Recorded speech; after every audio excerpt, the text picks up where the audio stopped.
I don't hear anybody offering any help. No. Let's see how this goes. Which quarterback receiver, and I used the word wide receiver in the setup, but I should not have. It could be a tight end, it could be a running back. Connected for the most touchdowns in a single postseason. This is a hard one. Like, you just think of all the great runs that quarterbacks have had, and I'm not going to fall for that trap you just threw out there to get me to say some tight end or something. Nah, we're not doing that. No, not Mahomes to Kelce, right? No, I'm not. I don't trust that. I'm going to go with the suggestion. Not Brady to Gronk. Nope, not Okay, doing that. fair enough. I'm going with the suggestion that Schrager made in the break. Going to go with Kurt Warner and Larry Fitz. That's right. Let's go! That is correct. Yes, you at Himbo? Come get dunked on, Himbo. I'm coming too. I'm coming too. Alley-oop, alley-oop.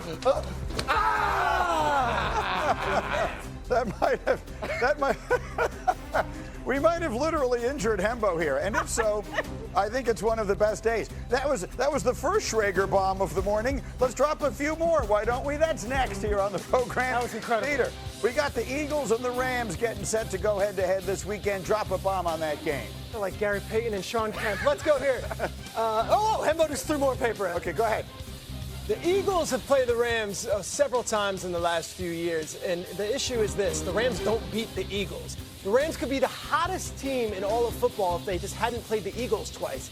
The Sunday night game last year where Saquon went for about 600 yards in L.A., and then the playoff game where the Rams came valiantly back but fell short. Other than that, the Rams have won every single game they have played, excluding for last year's Week 18. The Rams have gone 9-0 in their last 11 games that don't involve the Eagles. My point here is this. I think they've got a little vengeance to go for it. I think the they Rams might have, do. Yes, and they have a score to settle here. And that when you look in that building, there's a lot of pride there too. This isn't going to just be a walkover because it's at 1 p.m. I think the Rams are going to give the Eagles fits. If the Rams walk out of that building with a win this weekend, all the conversation early, and look, it's such a week-to-week league, but all the conversation has been about the Packers, and then it becomes the Eagles and the tush-push and all the rest of that, and maybe Detroit bouncing back in a big way. Should the Rams be in that conversation when we talk about the biggest of the big boys in the NFC? Well, I think the Rams were always in it. I think what kind of knocked them out of it was Matthew Stafford's availability when we were talking about training camp and his back. But I think you've seen through these first 2 weeks, you see the way Matthew Stafford threw that ball last week? Some of these throws, I mean, you see these right there. I mean, that honey hole shot, the 7 routes that he's hitting off of play action, the no-look passes that he's hitting. I mean, throwing to his left, fading to his left. He's doing some things. I'm sitting there going, how is he still being able to throw the football like this from these different arm slots? He is as locked in as I've ever seen him. And I'm telling you, Devontae Adams, what he has added to that wide receiver core and their ability to be explosive down the field, that young defense. Hey, look, they were that far away. We all know it. We've talked about it on this show numerous times from knocking Philly off last year. This is a heavyweight battle here early on. The Rams are going to kind of announce once again, don't forget about us. That's why in the offseason, when we talk about what's the biggest offseason acquisition, George Pickens to Dallas is exciting as well. But Devontae to the Rams, when you heard Puka Nacua talking about, like, I get to sit there, listen to him, be on the field with him, my game improves, we improve. That's what we're expecting. This is a team that I almost picked to be in the Super Bowl. I was worried about Matthew Stafford's back. And now I'm wishing I hadn't because I literally think this team can win it all.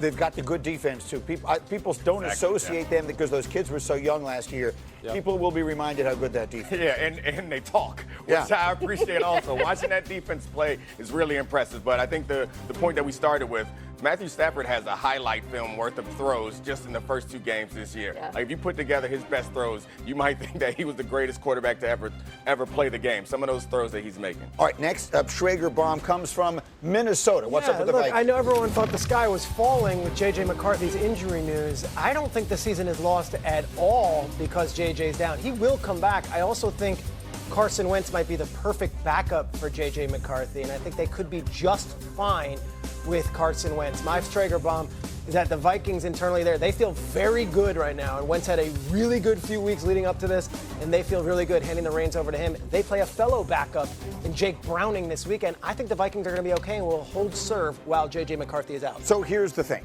And look, we don't even know exactly what J.J. McCarthy is destined to be yet either.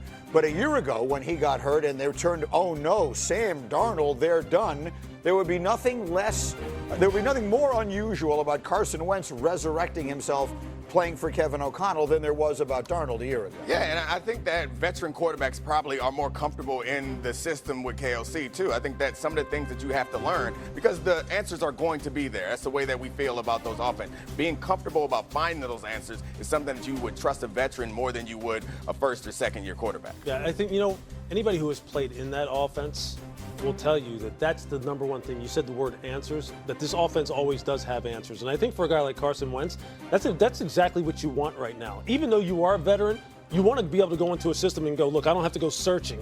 I kind of know it's built in that these guys have had a track record of developing guys like myself who are kind of like on the, maybe some people think on the last legs of their career, and all of a sudden you have a resurgence. And look, I don't think we haven't heard the last of J.J. McCarthy. You're right. I know, like after week 1 in Q4, when they in the fourth quarter against the Bears, we were like, there it is. And then last week we were like, no, it's not. You know, because we're like all over the place here. I think the story, there's a lot to be left. All right, let me get to the last one here, because this is the one that we really want to focus in on a little bit. The Kansas City Chiefs are 0-2. Peter, talk to me. 0-2. They played 2 really good teams. They lost in Brazil to the Chargers, who have proven to be awesome. Of course, they lost to the Eagles in a heartbreaker. If they lose to the Giants on Sunday Night Football, it is officially panic time in Kansas City. Yeah, that's why I said, coming sort of off of that note, that it feels like a must-win. Now, I think no one wants to say that because I think we all just think they're going to win. Right, yeah. Right? And the Giants had whatever it was that happened this week against Dallas was what it was. But the Chiefs, I mean, people want to say the dynasty is done. The concern about the Chiefs' offense. How concerned are we about the Chiefs? I'm very concerned. I think you look at their star quarterback, and I think that he also is behaving in a way that suggests that he's really concerned. He's frustrated, and he also seems to be doing the playoff version of Mahomes. He's trying to run people over. Like, this is week 2. He did it in both of the games where he just seems frustrated and unnecessary. Like, this is 1st and 10. There's no reason to do that. Right. Get down. Him behaving in this way suggests to me that he's angry, and he's expressing that anger by doing things that are putting his body at risk and showing the rest of his team, like, help me. It looks like he doesn't trust.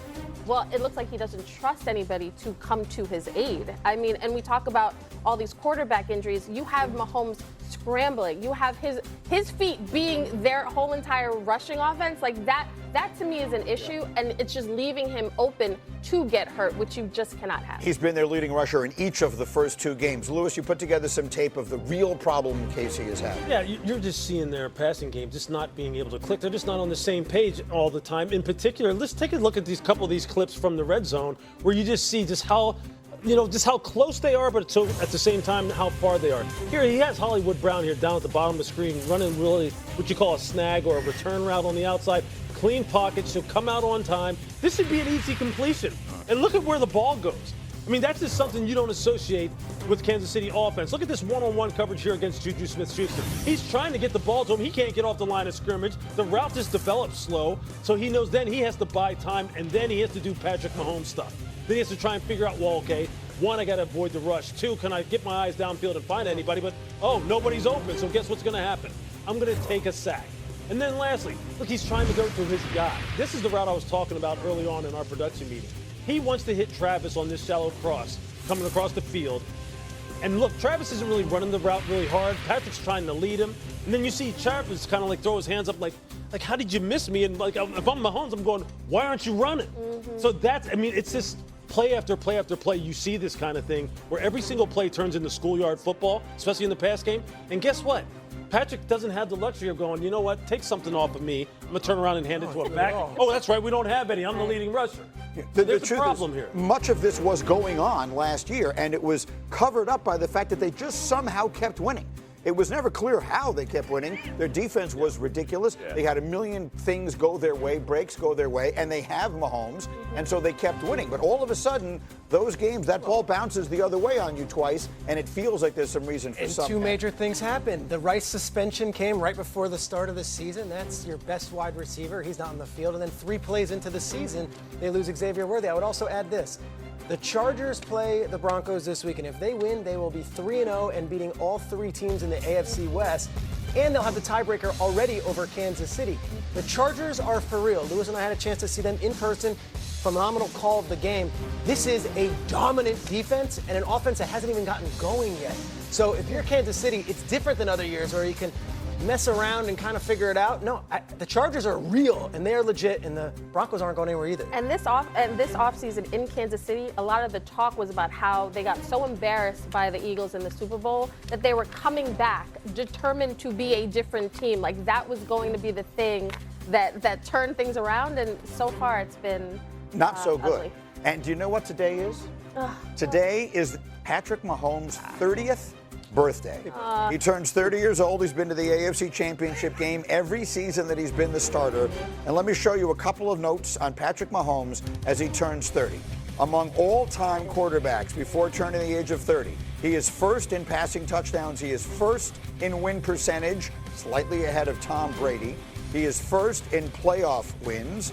And he also has won 3 Super Bowls before turning 30 years old. Brady and Aikman were the other ones to do that. So Patrick Mahomes has put himself in the most rarefied of air. You didn't need me to tell you that. The reality is, when you're his level of player, you're going to have multiple eras, right? You're going to have this era, the Kelce and all that kind of thing. And then that's going to fade away, and there's going to be another one. He's got time for a whole other one. Brady had that. The question is, are we seeing that? Is there going to be a lull in the middle? Is this going to be the beginning of that lull? You know, I think with this season in particular, okay, so we're talking about last year and then kind of like moving it into this year as far as that lull, especially when you're talking about the weapons that they don't have, that they had early on in his career, namely a guy like, Tyreek Hill and Mecole Hardman. I don't know. They're just not operating at full strength yet. So I think we need to see more evidence this year that lull has officially arrived. All right, we'll keep a close eye on them as we go. They're 0-2. The Dolphins are also 0-2.